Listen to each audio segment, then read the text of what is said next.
My boyfriend proposed to my sister in public, so I kissed a mysterious stranger, unaware he was a high-ranking leader of a Korean Mafia syndicate. I should have known something was wrong the moment Ethan asked me to wear red. He'd never cared about what I wore before. Never noticed my dresses or the way I meticulously styled my hair when I was nervous. But that evening, standing in the doorway of our apartment with his hands tucked awkwardly into his coat pockets, he smiled too brightly and said, "Red suits you. Wear that one. The fitted lace 1 inch.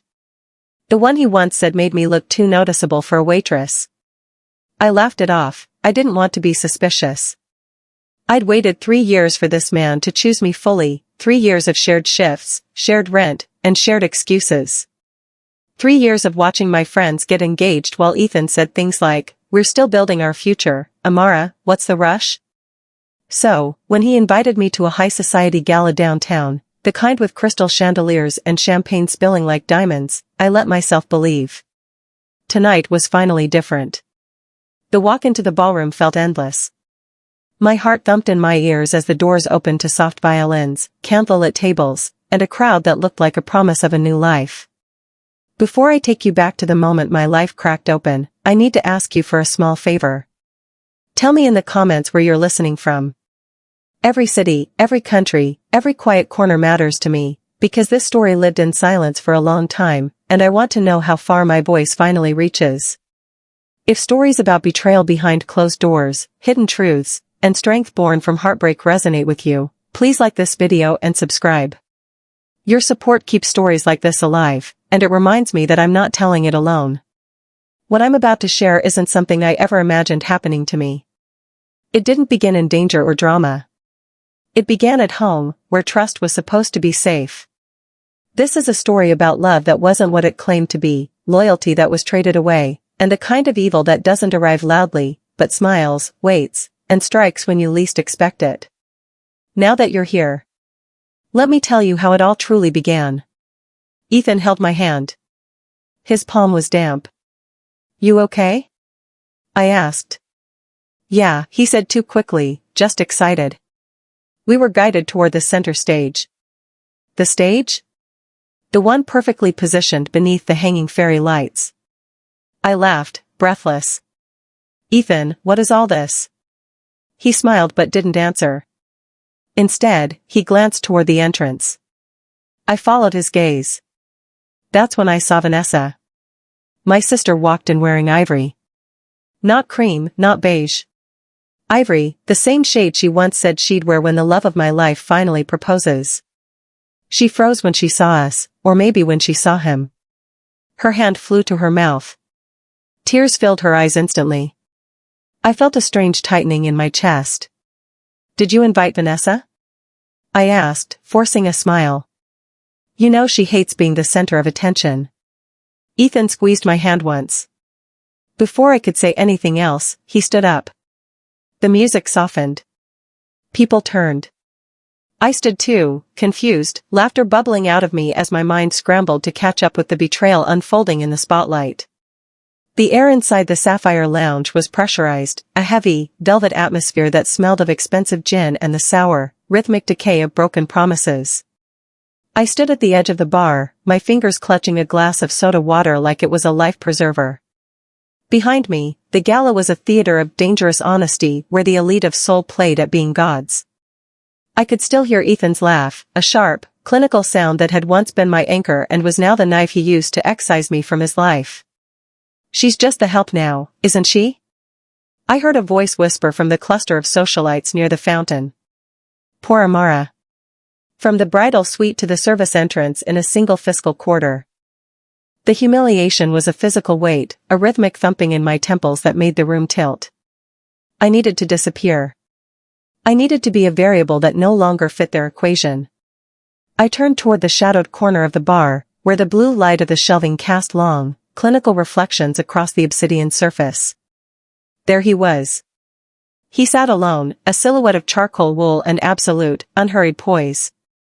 He wasn't watching the crowd, he was staring into a glass of neat whiskey as if he were conducting a clinical dissection of the liquid. The dragon tattoo on his neck was partially hidden by his collar, a dark sentinel guarding a history I couldn't yet read.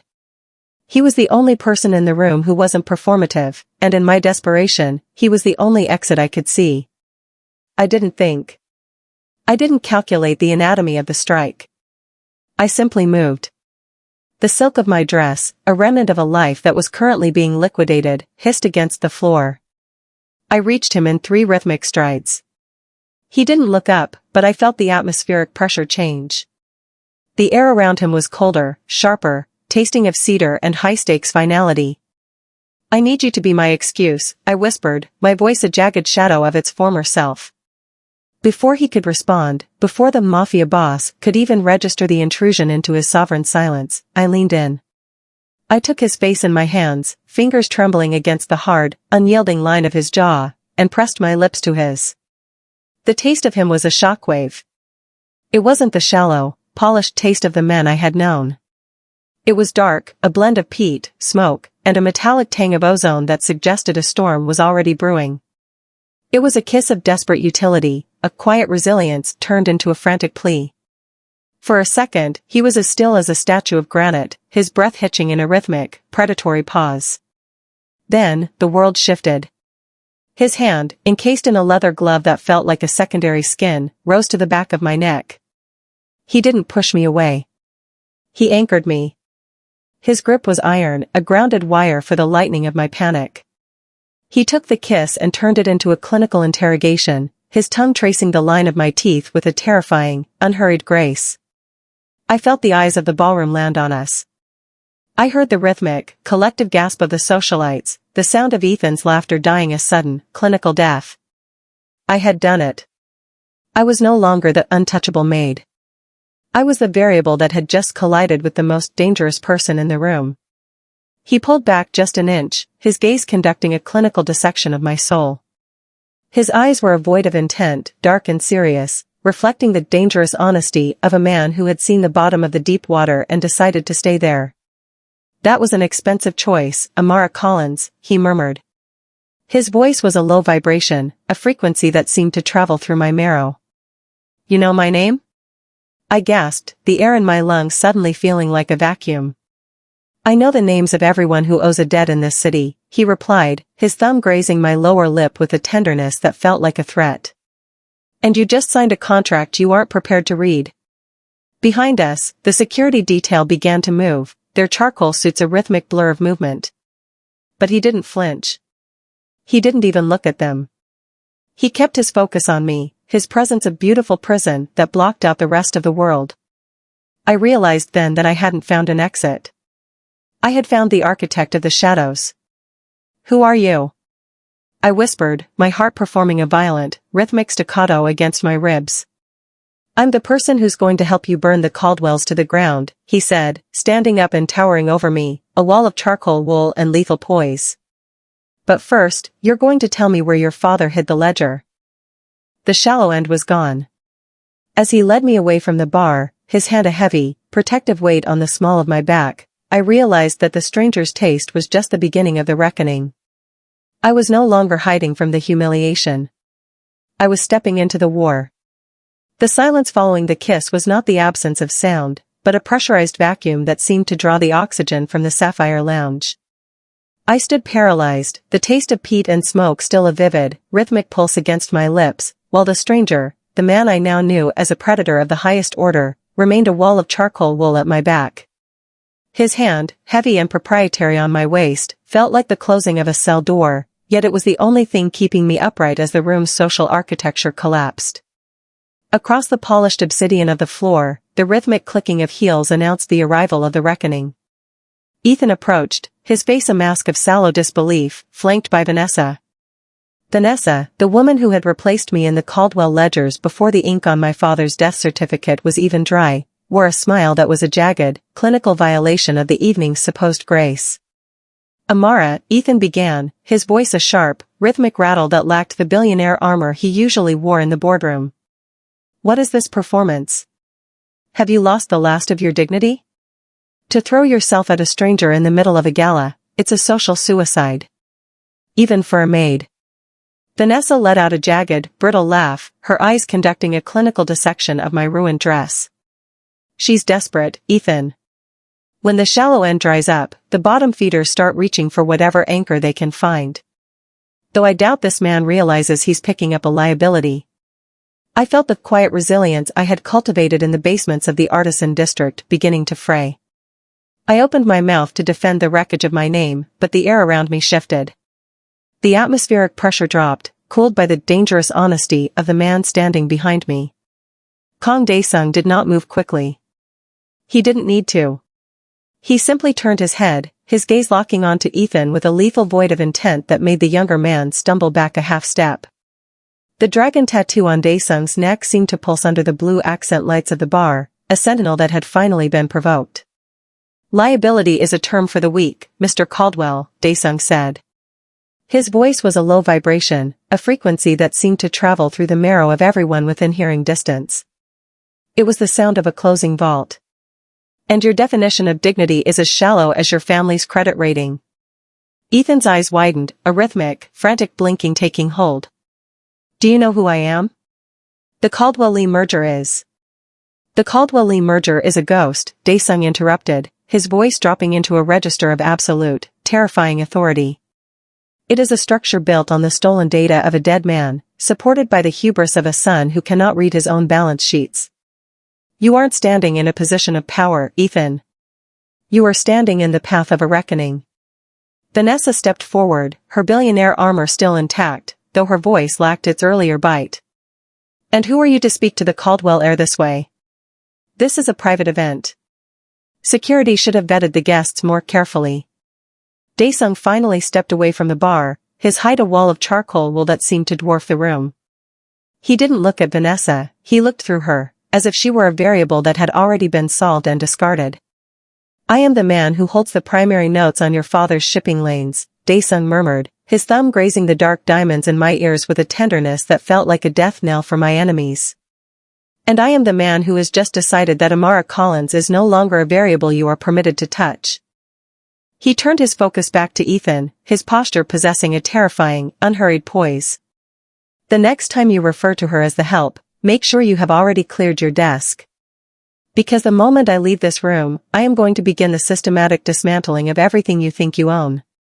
The silence that followed was absolute. Ethan looked as if he had been hit by a high-velocity impact, his mouth working but producing no sound. Vanessa's smile had vanished, replaced by a raw, clinical terror. They finally recognized the face of the Mafia boss, the sovereign of the deep water who didn't play by the rules of their social traps. Dae-sung didn't wait for a rebuttal. He reached out and took my hand, his grip iron, a grounded wire for the lightning of my heart. "We're leaving, Amara. This room is too small for the conversation we need to have." As he led me through the crowd, the sea of socialites parted like a rhythmic tide, their whispers a jagged, distant static. I looked back once and saw Ethan standing in the center of the lounge, a man who had finally realized he was a ghost in his own life. The shadow emerged wasn't just a metaphor, it was the physical reality of Kang Dae-sung. Outside, the air was sharp with the scent of coming rain and the clinical ozone of the city. A black armored sedan sat idling at the curb, its engine a low-frequency hum that matched the rhythmic thumping in my chest. "You didn't have to do that," I whispered as he opened the door for me. "You've just declared war on the Caldwells in front of the entire city." Dae-sung paused, his hand on the frame of the car, his gaze conducting a final, clinical dissection of the gala behind us. "The war was declared the moment they decided your father was an acceptable loss for their merger, Amara. I'm just the one who's finally providing the fire." He slid into the seat beside me, the interior of the car smelling of cedar and high-stakes finality. As the sedan pulled away from the Sapphire Lounge, leaving the shallow end of my life behind, I realized that the untouchable maid was gone forever. I was sitting beside the most dangerous man in the city, and the dangerous honesty of our future was the only thing I had left. The transition from the clinical ozone of the city to the interior of the Kang penthouse was a journey across the boundaries of reality. I had fallen into a restless, rhythmic sleep in the back of the armored sedan, lulled by the low-frequency hum of the engine and the terrifyingly steady presence of the man beside me. When I finally woke, it was not to the drafty, salt-stained walls of my coastal apartment or the suffocating familiarity of the Caldwell service quarters. It was to a silence so absolute it felt like a physical pressure against my eardrums. I found myself lying atop a bed of charcoal silk, the fabric cool and unyielding against my skin. The room was a cathedral of sovereign silence, constructed from glass, obsidian, and brushed steel. Above me, the ceiling was a vast expanse of architectural concrete, illuminated by hidden strips of amber light that cast clinical, geometric shadows across the floor. There were no personal trinkets, no photographs, no soft edges. This was not a bedroom, it was a sanctuary designed to withstand the end of the world. I sat up, my heart performing a rhythmic, violent staccato against my ribs. The dark diamonds were still in my ears, a heavy reminder of the dangerous honesty that had transpired at the gala. As I moved toward the floor-to-ceiling windows, the city of Seoul spread out beneath me like a vast, electric motherboard, a shimmering grid of gold and violet 60 stories below. I pressed my hand against the glass, expecting the vibration of the city, but I felt nothing. The window was a barrier of high-density reinforced plating, thick enough to muffle the heartbeat of a metropolis and, I realized with a shudder, to stop a high-velocity round. This was the fortress, the physical manifestation of Kang Dae-sung's life. The door to the suite slid open with a rhythmic, pneumatic hiss. I turned, expecting a maid or a secretary, but it was the man himself. Dae-sung had discarded his charcoal jacket, his white shirt unbuttoned at the collar to reveal the edge of the dragon tattoo. He carried 2 cups of cedar-scented tea, moving with that unhurried, predatory grace that made the air in the room feel pressurized. "You're awake," he said. His voice was a low vibration, a frequency that seemed to anchor the stillness of the room. "The tea is a blend of mountain herbs. It stabilizes the pulse. Your heart rate has been irregular since we left the lounge." I took the cup, my fingers trembling slightly as they brushed his, a brief, electric contact that reminded me of the kiss. "You monitor the heart rates of your guests?" "In this house, I monitor everything," he replied, walking to a central console that rose from the obsidian floor like a digital altar. "The air you breathe is filtered for toxins. The walls are shielded against electronic surveillance. And the men standing outside that door are trained to ensure that the silence is never breached. You are in the only place in the city where the Caldwells cannot touch you." He tapped the haptic surface of the console, and a holographic map of the city's logistics hubs bloomed in the center of the room. It was a map of my father's life, the shipping lanes, the warehouses, and the dead structures that had been systematically dismantled by the merger. "Why am I here, Dae-sung?" I asked, my voice steadying despite the quiet resilience that was currently being tested. "You declared war in front of the entire elite.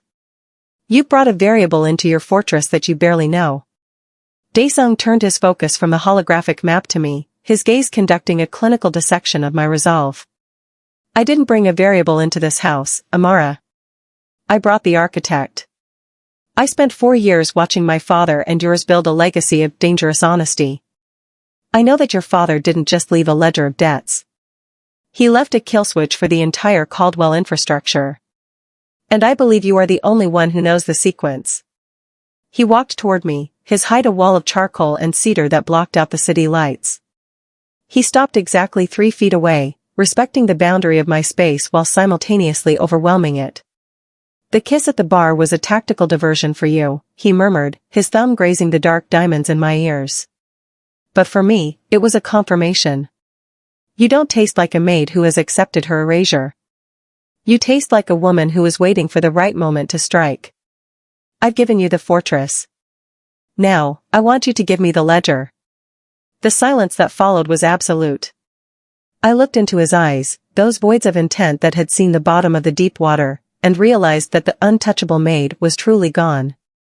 I was in a high-security penthouse, protected by a man who lived behind guarded doors and digital shields, but I was also in the center of a war I had been fighting alone for years. "The ledger isn't a book, Dae-sung," I whispered, the secret finally finding the air. "It's a rhythm. My father taught me the codes through the timing of the shipping bells at Incheon. To read it, you don't need a key. You need to understand the anatomy of the strike." Dae-sung's expression didn't change, but I felt the atmospheric pressure in the room shift. A slow, lethal smile touched his lips, the first genuine emotion I had seen since the park. "Then it seems we have a long night ahead of us. Minho will bring you fresh clothes. Rest for another hour. At midnight, we begin the systematic dismantling of the Caldwell name. He turned and walked toward the pneumatic door, his silhouette a dark weight against the amber light. As the door hissed shut, leaving me alone in the fortress of glass, I realized the trade I had made. I had traded the shallow, suffocating cruelty of Ethan's world for the deep, lethal gravity of Daesung's. I looked back at the city below, no longer feeling like a ghost.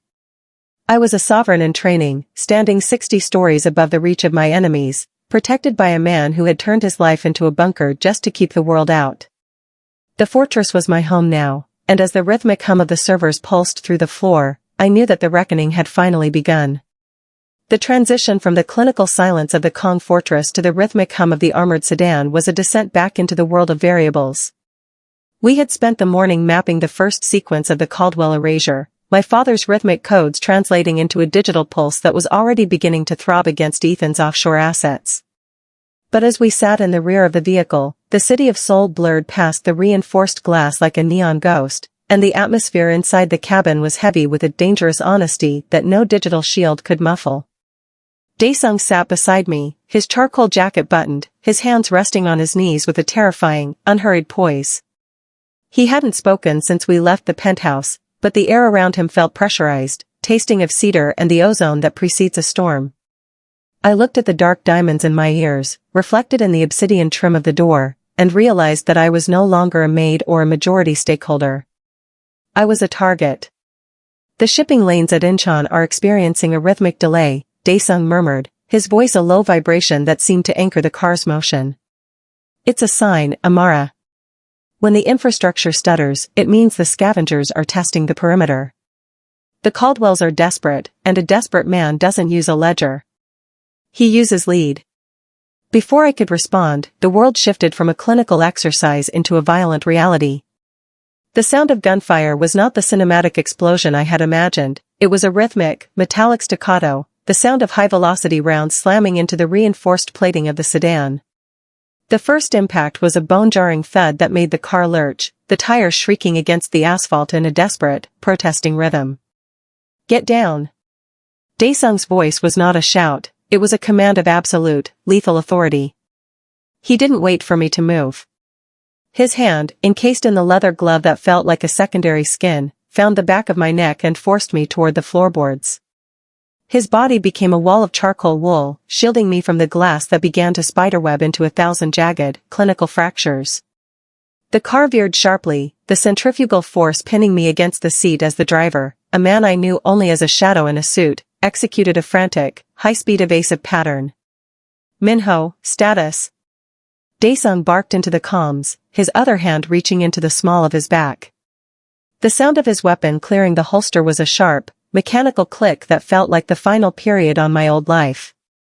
I watched, pressed against the floor, as the Mafia boss fully emerged. He didn't look afraid, he looked focused, his gaze conducting a clinical dissection of the threat through the cracked side window.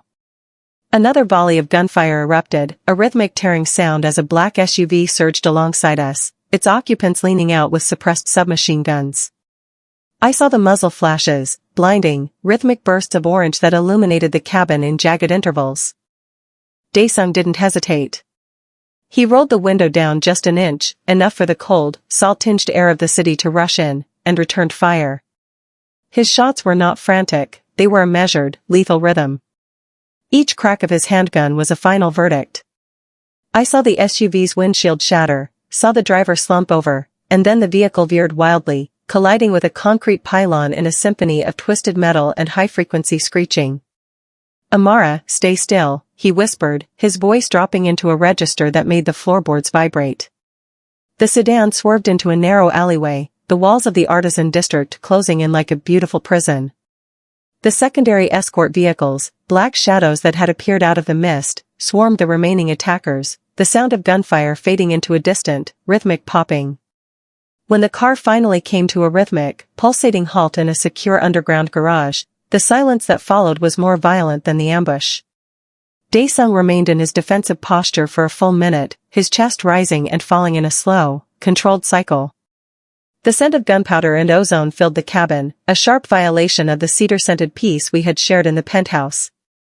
He turned to me then, his hand still on the back of my neck, his gaze conducting a clinical dissection of my shock. "Are you hurt?"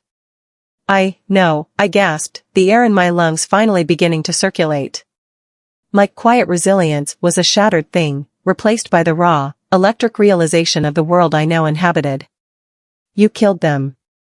Without a second thought. "I removed a variable that was trying to erase you," he replied, his thumb grazing my jawline, leaving a faint, rhythmic smear of soot on my skin. "This is the dangerous honesty of the deep water, Amara. The Caldwells have stopped pretending to be businessmen.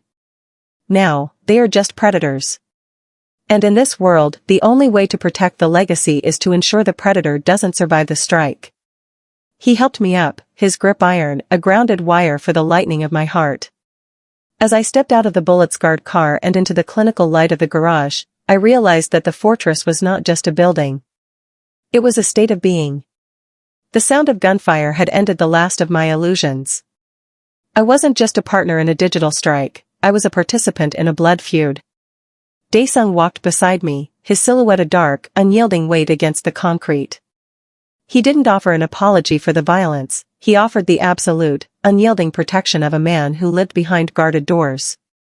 "The next sequence of the ledger," he murmured as we reached the elevator. "It needs to be faster. We don't just crash their accounts now. We burn the ground they stand on." I looked at him, seeing the dragon on his neck pulsing with the rhythm of the city above, and I realized that I wasn't afraid of his reality anymore. I was becoming part of it. The shallow end was a memory. The deep water was our home. The adrenaline from the ambush still tasted like copper and ozone in the back of my throat, a rhythmic thrumming that matched the heavy, pressurized silence of the penthouse. We had returned to the fortress of glass in a different armored vehicle, leaving the bullet-riddled carcass of the first sedan to be erased by Daesung's cleanup crews. Up here, 60 stories above the artisan district, the city lights were a mocking display of normalcy, a motherboard of gold and violet that knew nothing of the lead and blood that had just streaked across its streets. Daesung stood by the obsidian island, his movements possessing a terrifying, unhurried poise as he poured 2 glasses of whiskey. He had stripped off his charcoal jacket, and the white shirt beneath was damp with the sweat of the strike.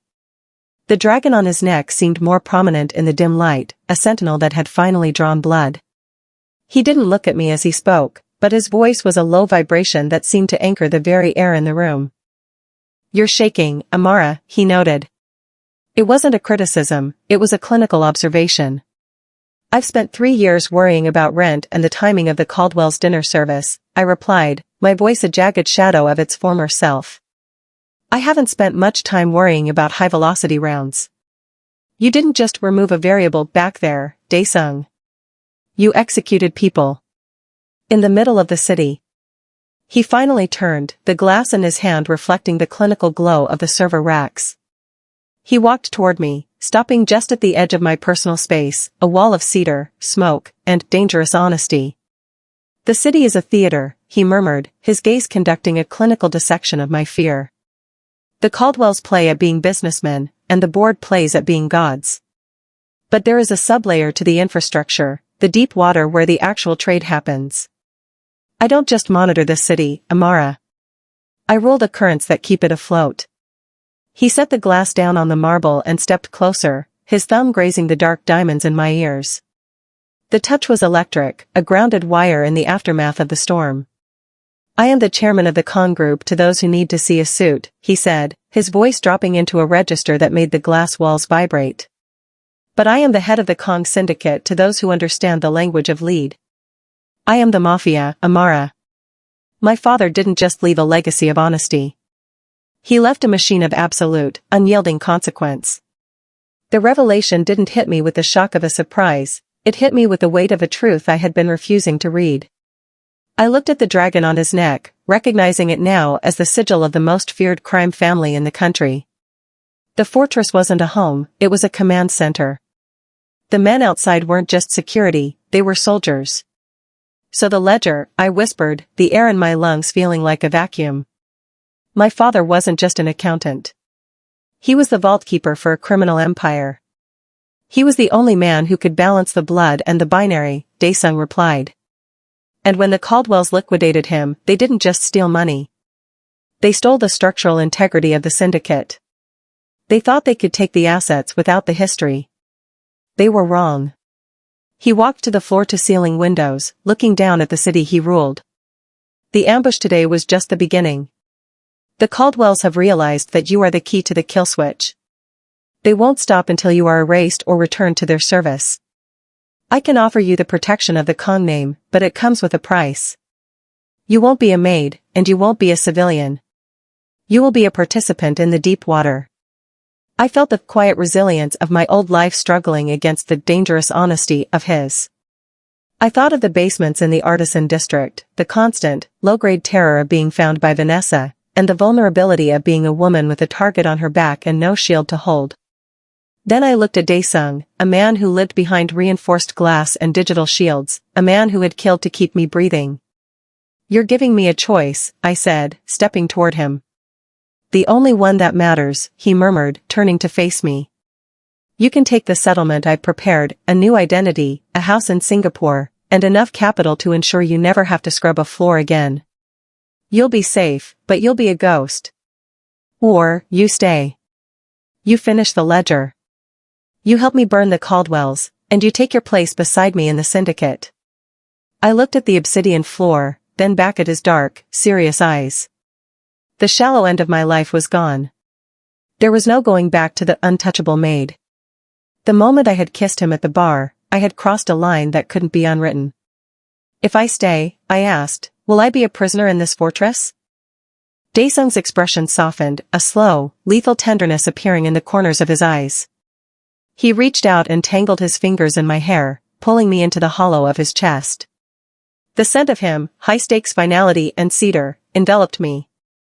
In this house, you will be a sovereign, he whispered against my forehead.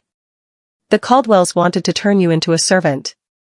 I want to turn you into a reckoning. But the water is deep, Amara. And once you dive, there is no coming up for air. I felt the rhythmic thudding of his heart, a powerful, unyielding beat that matched the pulse of the city below. My father had died for the secrets in the ledger. He had died because he thought he could keep the blood separate from the binary. I realized then that I didn't want to hide anymore. I didn't want to be the victim of a social trap or a corporate assassination. I wanted the teeth. I'm not going to Singapore, I said, my voice finally finding its iron. I'm going to finish my father's work. I choose the deep water. A slow, lethal smile touched Daesung's lips, the signature of a king who had finally found his queen. He didn't offer a celebratory word, he simply tightened his grip on my waist, a vow of absolute, unyielding alliance. Then the first rule of the syndicate is this, he murmured, leaning down until his lips were inches from mine. We never look back. We only look at the target. As the morning sun began to peek over the horizon, casting a clinical, unshaded light over the fortress of glass, I realized the Mafia revelation had changed everything. I wasn't just a partner in a digital strike. I was the heir to a throne made of secrets and lead. The untouchable maid was dead. The Shadow Queen was rising. The penthouse had become a cathedral of sovereign silence, a space where the atmosphere was thick with the weight of things unsaid and the rhythmic, low-frequency hum of a world under siege. Outside the reinforced glass, the city of Seoul continued its frantic, neon dance, but inside the fortress, time had slowed to the clinical pace of a recovery. I moved through the obsidian halls like a ghost in a museum of modern warfare, the silk of my loungewear, a deep, bruised violet, hissing against the marble floors. It was a beautiful prison. Everywhere I turned, there were reminders of the dangerous honesty of my new reality. Men in charcoal suits stood at the perimeter of every room, their gazes unfocused but their posture reflecting a lethal, unhurried poise. They didn't look at me, they looked through me, scanning for the digital and physical ghosts that Daesung had warned were closing in. I was the core of the system, the variable that the entire syndicate was currently organized to protect, and the weight of that protection felt like a high-density shroud. Daesung was always there, even when he was behind the closed doors of the strategy room. His presence was a gravitational pull, a scent of cedar and high-stakes finality that lingered in the filtered air. In the quiet hours of the night, when the servers in the walls pulsed with a rhythmic, amber glow, we found ourselves drawn together in the communal spaces of the fortress. "You're pacing again," he noted one evening.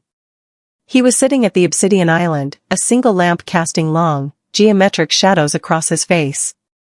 He had discarded his shirt, and the dragon on his neck seemed to writhe in the dim light.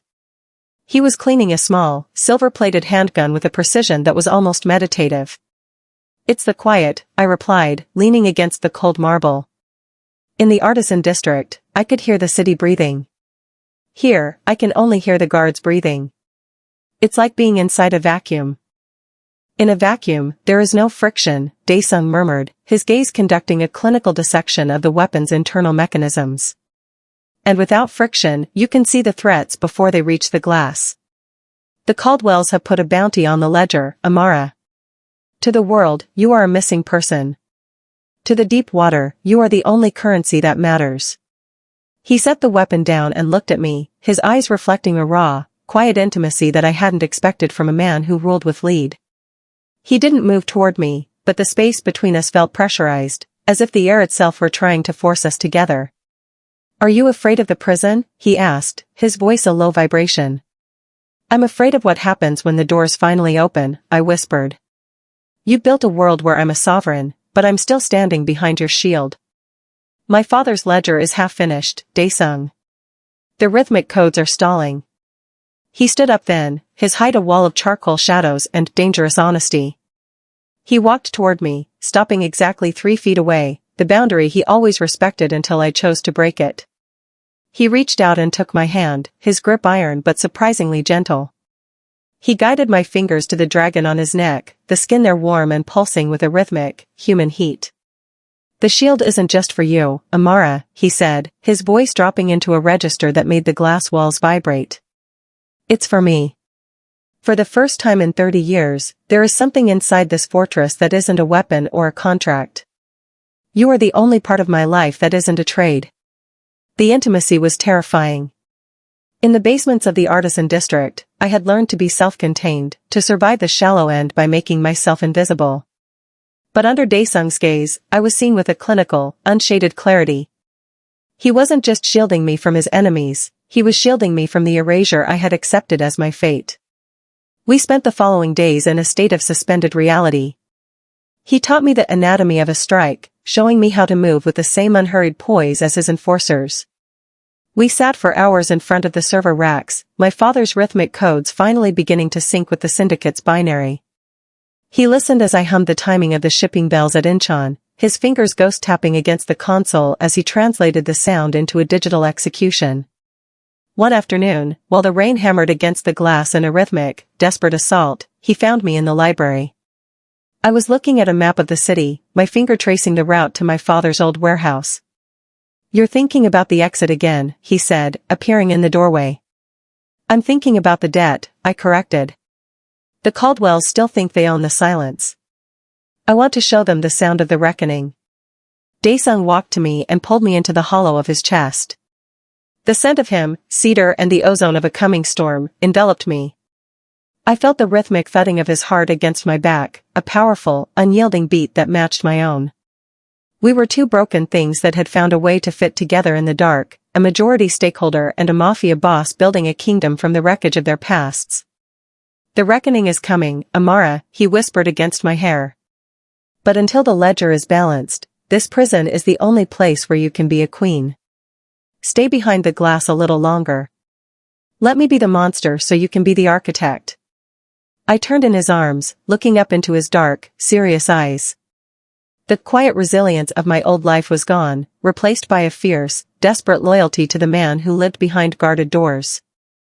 I realized then that the beautiful prison wasn't the penthouse, it was the love that was growing between us in the shadows of a war. "I'm not afraid of the monsters anymore," I said, reaching up to trace the line of his jaw. "I've learned to lead them."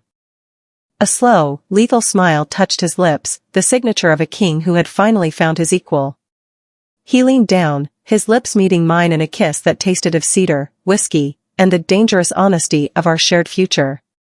The guards outside the door remained statues of charcoal and steel, the city below continued its rhythmic, digital pulse, but inside the fortress, the silence was finally broken. We were no longer a maid and a stranger. We were the sovereigns of the deep water, waiting for the moment to strike. The beautiful prison had served its purpose. It had given us the time to become a reckoning. The sanctuary of the fortress had always been a mathematical certainty, but in the deep water, even a certainty can be eroded by the rhythmic persistence of a desperate man. For weeks, the glass and obsidian had held the world at bay, creating a beautiful prison where the dangerous honesty between Dae-sung and me had flourished. But the Caldwells had stopped playing by the rules of the ledger. They had realized that to catch a sovereign, you do not attack the fortress, you exploit the ghost that still haunts the perimeter. The morning of the breach began with a stutter in the system. I was in the secondary archive room, my fingers ghost-tapping against the console as I hummed the final rhythmic code of the Incheon shipping bells. The sequence was nearly complete, the digital execution that would strip Ethan of his last shred of billionaire armor. But the server suddenly groaned, a high-frequency whine that signaled a localized override. Minho, the internal grid is flickering, I said into the comms, my voice steady despite the quiet resilience of my nerves. There was no answer. Only the rhythmic, clinical hiss of static. I stood up, the silk of my bruised plum dress feeling like a cold weight against my skin. I moved toward the main hall, expecting to see the charcoal-suited sentinels at their posts. Instead, I found a void. The guards were gone, not dead, but displaced, drawn away by a series of cascading security alerts at the service elevators. Then, the lights died. The sovereign silence of the penthouse was replaced by the mechanical, rhythmic thud of a manual breach.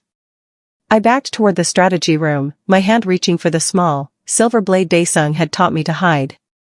The emergency strobes flared to life, casting jagged, clinical flashes of red across the marble. In the strobe light, a silhouette appeared at the end of the corridor. It wasn't a mercenary. It wasn't a ghost from the syndicate. It was Ethan.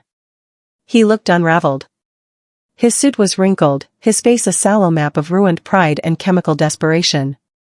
He held a tracking device that pulsed with a rhythmic, amber light, a tool provided by the board members Dae-sung had purged.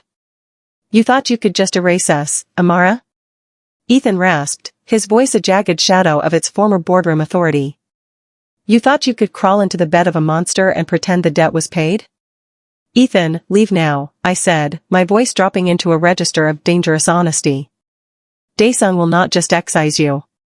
He will end you. Dae-sung is currently being redirected by a 3-car ambush at the district crossing, Ethan sneered, stepping into the red strobe light. He's a king without a throne for the next 10 minutes. And 10 minutes is all the board needs to reclaim their ledger. Before I could lunge, the glass wall behind me didn't shatter, it imploded. 2 figures in high-altitude tactical gear swung through the breach, their movements possessing a terrifying, unhurried poise that suggested they weren't Caldwell's men, but the board's professional erasers. The atmospheric pressure in the room dropped instantly, replaced by the scent of cold wind and the ozone of a high-voltage taser. I moved with the anatomy of a strike, driving the silver blade toward the closest attacker, but the professional was faster. He caught my wrist with a clinical, bone-snapping force. There was a rhythmic, electrical crack, and the world dissolved into a field of white static. I felt myself being dragged toward the broken glass, the freezing air of the 60-story height clawing at my skin. Through the haze of the taser's aftershock, I saw Ethan watching me, his face a mask of fierce, desperate hate. He wasn't a man anymore, he was a variable that had been weaponized by the very people he thought he served. The chairman wants the codes, Amara, Ethan whispered as they strapped me into a descent harness. And if you won't give them to the king, you'll give them to the grave. The sound of gunfire erupted from the hallway, a rhythmic, thunderous roar that could only be Dae-sung's weapon. He had breached the redirection. He was coming. I heard his voice, a low vibration of absolute, lethal fury, screaming my name. But the professionals were already stepping off the ledge. The descent was a violent, rhythmic blur of wind and gravity. We dropped into the darkness of the artisan district, the beautiful prison vanishing above us. I was being pulled into the deep water, not as a sovereign, but as a captive. The breach was total. As they shoved me into the back of a waiting van, the rhythmic slamming of the doors sounded like the final period on my life as a civilian. I looked out the small, tinted window and saw the penthouse tower, a glowing pillar of gold and violet receding into the clouds. Dae-sung was up there, a king whose fortress had been violated, and I knew that when he finally caught up to us, he wouldn't just be bringing a ledger. He would be bringing the end of the world. The warehouse at Pier 24 was a cathedral of industrial rot, a hollowed-out carcass of rusted iron and freezing salt spray that seemed to vibrate with a rhythmic, predatory dread. Inside, the air was pressurized, tasting of damp concrete and the sour adrenaline of men who knew they had stolen something far more dangerous than they could ever hope to contain. I was bound to a high-backed metal chair in the center of a clinical circle of floodlights, my bruised plum dress torn, my wrists raw from the rhythmic chafing of plastic zip ties. Ethan stood before me, paced by the flickering shadows of the board's mercenaries. He looked unraveled, a man who had traded his billionaire armor for the frantic, uncoordinated desperation of a scavenger. He held a syringe, the chemical key the board intended to use to unlock the rhythmic codes in my mind. "Give me the sequence, Amara," Ethan hissed, his voice a jagged shadow of its former boardroom authority. "The Kong syndicate is already being dismantled. Daesung is a ghost. If you give me the ledger, I can negotiate your exit. I can put you back in the shallow end where you belong." "The shallow end is a graveyard, Ethan," I whispered, my voice steady despite the rhythmic thumping of my heart. "And you aren't a negotiator. You're the bait." The silence that followed was not empty, it was a vacuum created by the sudden, clinical death of the warehouse's exterior floodlights. The rhythmic humming of the generator died with a mechanical groan, plunging the space into a total, unshaded blackness. Then came the sound. It wasn't a shout or a siren. It was the king's wrath, the rhythmic, heavy click of boots against the concrete, moving with a terrifying, unhurried poise. Each step sounded like a final verdict. The first mercenary didn't even have time to raise his weapon. There was a sudden, wet thud, followed by the clinical snap of bone. Daesung had arrived, and he wasn't here to negotiate. He was here to erase. The emergency lights flared to life, casting a rhythmic, strobe-like red over the carnage. Daesung moved through the warehouse like a force of nature made of charcoal wool and lead. He didn't take cover. He walked into the line of fire, his movements a symphony of martial precision. He intercepted the second mercenary, his hand finding the man's throat with a bone-snapping force. He didn't fire his weapon, he used his hands, his face a lethal void of intent that made the air in the room feel like it was boiling. He was no longer the man who had shared tea with me in the beautiful prison. He was the Mafia boss fully realized, a monster who had discarded the binary for the blood. He moved toward Ethan with a velocity that defied the anatomy of the strike, his gaze locked onto the man who had touched what belonged to him. "Daesung, stop!" Ethan shrieked, backing away until he hit the rusted wall of a shipping container. He leveled his pistol, his hand shaking in a rhythmic, pathetic vibration. Daesung didn't slow down. He didn't flinch as a round grazed the shoulder of his charcoal jacket. He reached Ethan in 3 explosive strides, disarming him with a clinical flick of his wrist. He caught Ethan by the throat and lifted him off the ground, pinning him against the steel. The sound of Ethan's gasping was a jagged, rhythmic rattle against the silence. "You thought you could breach the fortress," Daesung murmured, his voice a low vibration that made the shipping container hum. "You thought you could touch her and survive the fallout." His hand tightened, his knuckles white, the dragon on his neck pulsing with a violent, rhythmic heat. I saw it then, the exact moment the king began to lose his humanity. The void in his eyes was expanding, threatening to swallow not just Ethan, but the man Daesung had become.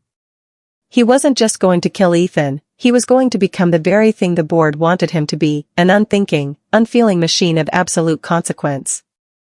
"Daesung!" I screamed, the sound tearing through the pressurized air. He didn't look at me.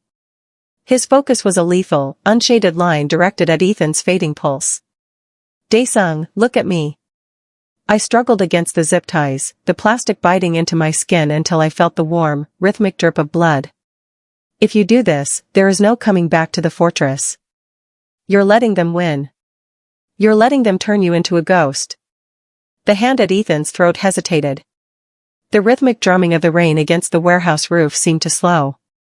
Daesung turned his head, his gaze conducting a clinical, agonized dissection of my face. He saw the quiet resilience in my eyes, the plea for the man who had offered me a cedar-scented sanctuary. "He tried to erase you, Amara," Daesung rasped, his voice a broken shadow of his usual authority. "And I'm still here," I replied, my voice softening into a register of dangerous honesty. But if you lose yourself to the wrath, I'll be the only one left in that beautiful prison. Please. Don't let the deep water take the man I chose. The silence stretched, a vacuum of power that felt like a foundation. Then, with a rhythmic, heavy thud, Daesung dropped Ethan to the floor. The younger man collapsed into a heap of ruined pride, gasping for the air he no longer deserved. Daesung didn't look at him again. He walked toward me, his movements regained their unhurried poise, but his hands were trembling. He reached out and snapped the zip ties with a clinical flick of his knife, then pulled me into the hollow of his chest. The scent of him, smoke, ozone, and cedar, enveloped me. I almost lost the thread, he whispered against my hair, his heart performing a powerful, unyielding beat against my own. I'm the thread, Daesung, I murmured, my fingers tracing the line of the dragon on his neck. And as long as you can hear me, you'll always find the way back. He pulled back just enough to look at me, his eyes reflecting a raw, quiet intimacy that no digital shield could protect. We were standing in the middle of a warehouse reckoning, surrounded by the wreckage of a war, but for the first time, the dangerous honesty between us was enough to keep the dark at bay. He helped me up, his grip iron, a grounded wire in the aftermath of the strike. As we walked out of the warehouse and into the clinical, gray light of the Incheon dawn, I realized the trade we had made. I wasn't just the architect of the ledger, and he wasn't just the king of the syndicate. I was his humanity, and he was my shield.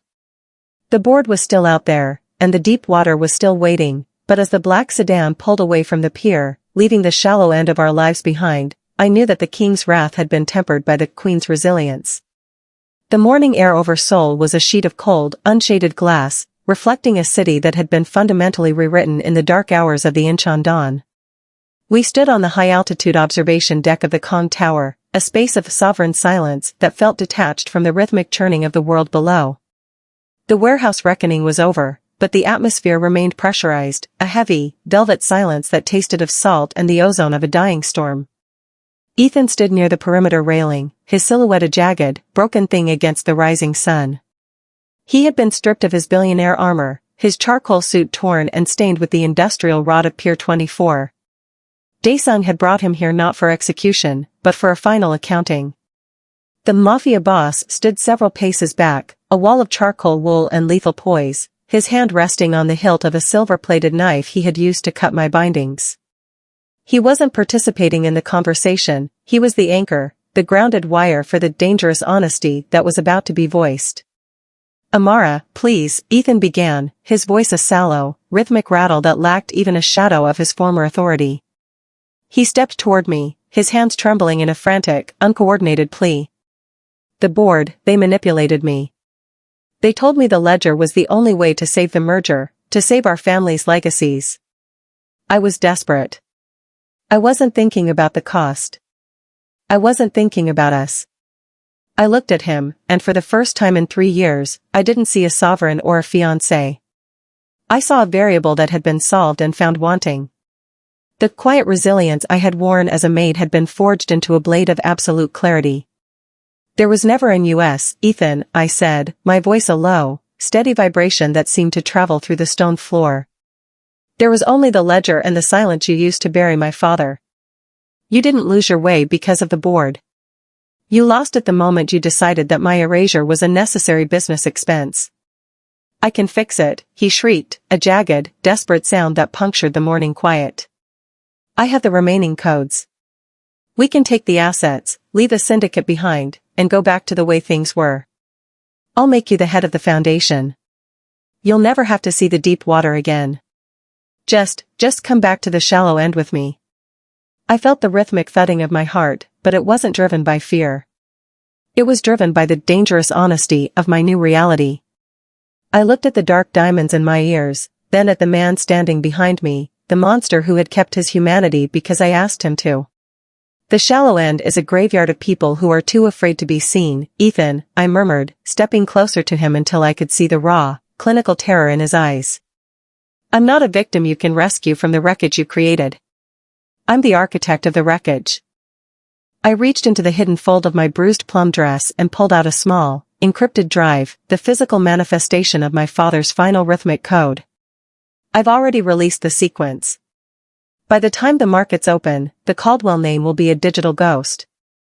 You aren't offering me a foundation, Ethan. You're offering me the ashes of a prison I've already burned down.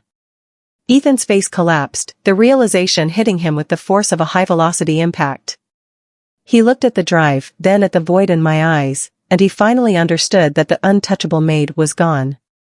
He turned toward the railing, the weight of his debt finally dragging him down into the silence of his own making. I turned my back on him. I didn't wait for his apology, and I didn't watch him be escorted away by Daesung's charcoal-suited sentinels. I walked toward the man who had offered me a fortress of glass and a seat at the table of the deep water. Daesung watched me approach with a terrifying, unhurried poise. He didn't offer a word of comfort, he offered the recognition of a peer. He reached out and took my hand, his grip iron, his thumb grazing the raw, rhythmic red marks on my wrists where the zip ties had been.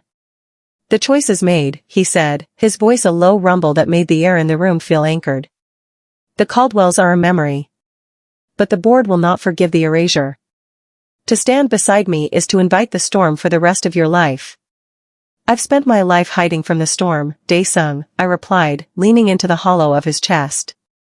The scent of him, cedar, smoke, and high-stakes finality, was the only thing that felt real. I'd rather be the lightning. He pulled me into a quiet, intense embrace, his heart performing a powerful, unyielding beat against my own. We were no longer a maid and a stranger, or a victim and a rescuer. We were the sovereigns of the deep water, a partner and a king building a new world from the ruins of the old. The city below began to wake, a motherboard of gold and violet pulsing with a new, rhythmic energy. The final choice had been made. I wasn't looking for a way out of the beautiful prison, I was the one holding the keys. As the sun fully rose, casting a clinical, unshaded light over the penthouse, I realized the trade was complete. The dangerous honesty of our lives was no longer a threat, it was our foundation. We walked toward the strategy room together, our silhouettes merging into a single, dark weight against the morning light. The reckoning was over. The rain had begun.